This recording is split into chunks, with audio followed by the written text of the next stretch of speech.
Can I get a ticket to Oslob? Oslob? Air conditioning, is that okay?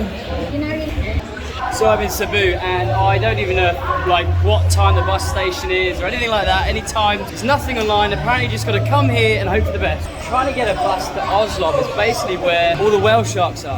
But we need an air conditioning bus. So I've got a ticket. I don't know what I've got a ticket for, but hopefully it's a bus with air conditioning. Excuse me, where's Oslob? Yeah. Thank you. Cheers. Look at all these buses, they just have open windows. That's why you have to get an aircon bus. 4 hours on that would be horrible. Thank you. Oslob? Yeah, Oslob. Town? Wales, wherever the whales are.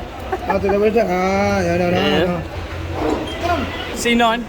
So this is taking me to the town apparently, not to the whale shark, but there hopefully I can get accommodation because it's too late to go there today anyway. Then tomorrow we can go to the whales. I must admit though, they're so helpful. This one. And this is where we spend the next 4 hours. These squeaky seats. Wicka wicka wow. It's so hot here in the Philippines. I'm in Cebu City. Now I'm making my way down this long road, heading for Oslob, where they got the waterfall and the whale shark. Ooh.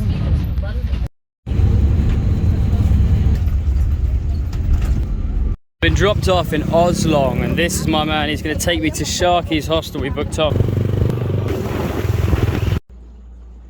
Oh my god, you're never going to see me look this rough. It is 3:45 in the morning, and yes, I sound like David Attenborough. And so I should, because today is the day. A day we've been waiting for a very long time. We're going to swim with whale sharks. Big, big sharks, and lots of them. Got my cross, got my waterproof case that doesn't work. We're in for a roll. Surprisingly, there's a lot of people here as well. Now, supposedly, I'm staying at Sharky. And Sharky's hostel, because it's just there. The hostel's behind me, but the boat just starts from there. That means that we're the first out on the boat. Which means what? Well, it means we're going to have the best time. I hope. All I know is that we do a little safety brief. The sharks aren't that far away. We're going to literally get on the boat, probably for like a minute, and they're going to be brought into shore. The fishermen have been slowly feeding them over the years and bring them in, so... The price is 600, which is about £10. Not even that. But I don't have a snorkel or any of the gear, and they're going to give me that stuff soon, so I have to pay for that stuff extra. I can hear the waves already. Oh my god, look at that view. Hear the waves. Looks like some people are just going out on their own. It's a good idea with their own snorkel and stuff. So we've got the training and I've got a waterproof case on now, so my face is going to be closer to the phone. But I'm so excited to do this. This is going to be crazy. There they are. Big, big beasts. Small fishing village has become a tourist attraction because the fishermen would just keep feeding these whale sharks, and now they just come to the shore every day. They're literally just over there. And you can see them sometimes. In fact, it looks like they're feeding them now. You see this place is packed now already. So many people. If you look closely to the left of that boat, on the left, you'll see its head popping out. These are really big sharks. Harmless, but big. 1, 2, 3, 4, 5. Please proceed to line. Just like that. We are the first boat to go. Look at that.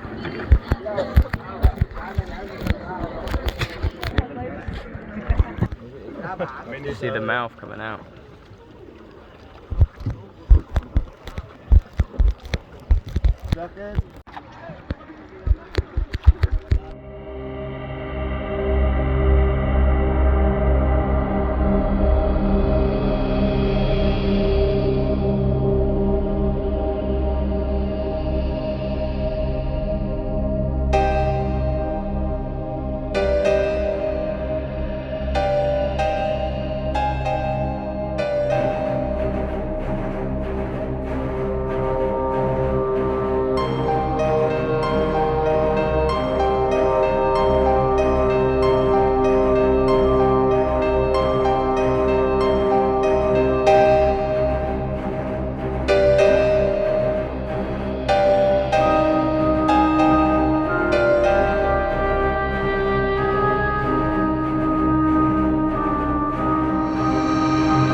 Well, that experience was just crazy. The sharks are huge, and sometimes if you're not looking, you turn around and there'll be one right next to you, and its mouth is just there, and it's just that moment of jaws that hits you. Of course, they're not going to hurt you, but they are massive in size.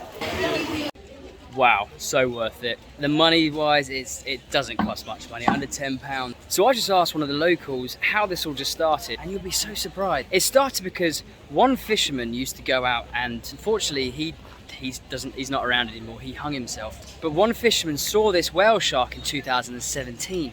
So he started feeding it and feeding it and feeding it. And that one whale shark now is the size of a school bus, a coach. It's huge. They see it around here. They've given it a name, but I never found out the name. But as he kept feeding it, it kept bringing his friends. And then before you know it, from 2017 to here, this became a hotspot for tourism. But obviously, when COVID happened in 2019, the guy was so depressed because they like to cockfight a lot of these divers. They do this cockfighting where they get the roosters and they fight each other. He was so depressed that his wife was nagging at him that actually he hung himself. So the famous guy who brought everything here, because there was no business, he hung himself in the end. But apparently that's quite common here. There's been about 6 people that have done that in the last 2 years apparently, which is a lot, all for different reasons. But speaking to locals is such a good way to find out what actually goes on here.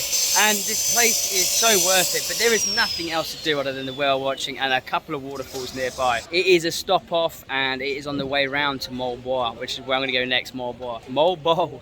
Anyway, thank you for watching. Hope you learned something, and definitely book in and do this. It's so worth the money before it goes up. I'll see you in the next video.